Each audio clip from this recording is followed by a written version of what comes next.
Our second election interview this morning is with Jason Moorhouse, who is standing in Arbory Castletown Malew. He's an economics teacher at Castle Rush and has been for over 20 years, married and originally from Lancashire. His hobbies, well, they reflect his job, finance and the global economy.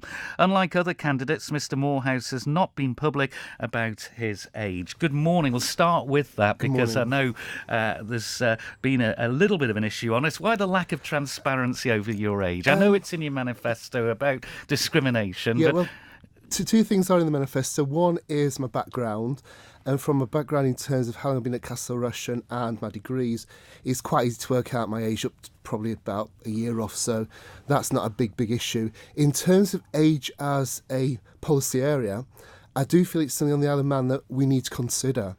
We've actually got an ageing society and this demographic time bomb.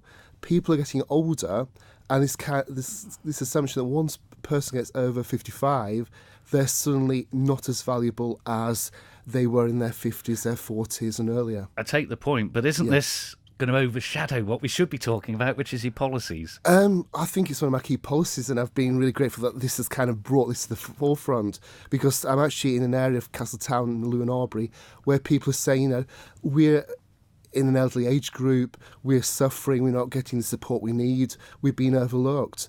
There's been articles in the paper about people getting jobs and opportunities, but once you reach a certain age, things are actually more challenging. OK, well, you mention in your draft manifesto, which I've had a look through, Castletown several times. An example, Castletown must again become a centre of excellence. What about Arbory and Malew? Oh, definitely. They're not even mentioned. Oh, well, the interesting thing is apart from the front page. I've actually done 3 areas. So this is the Castletown one. I've done one for Malew that's been going out this week, and one for Arbory, which is coming out next week. So I'm trying to be area specific. It's quite an interesting thing. Teacher at Castle Rush, we've kind of got an area, we've got a region. When you're actually looking at these separate local authority areas, there's quite a strong binding force, and I've tried to actually take both in mind. I've gone for the whole area, but really tried to consider the separate requirements of each area. So your Castletown has got issues, and if Castletown does become this dynamic centre again, Arbory and Malew will really benefit. You mentioned quite a lot the squeezed middle income earners. How are you going to help them and the lower paid? Yeah, I think one of the key bits is making work more attractive in terms of reducing taxation. So people, if the threshold can go up, people will be paying less tax, and that's going to help in one aspect. We've also got this other area in terms of with an ageing community which often have very, very low incomes. So there needs to be this additional support, not in terms of means testing, but in terms of every year we all hand in our tax returns, and it's quite easy for the government to see people actually falling below essential requirements, and those people can have their incomes topped up quite easily and quite effectively. You say spending limits on government departments are not enough. Limits need to be placed on management numbers. How will this work in, say, the health department?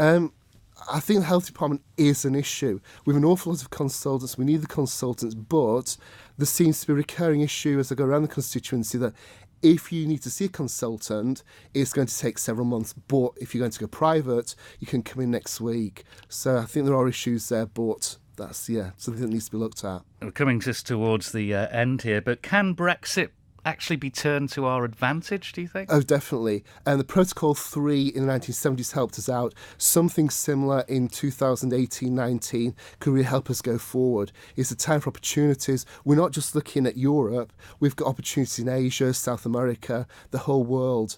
And by actually just kind of making Europe change slightly, our whole view of the world can change and become more attractive.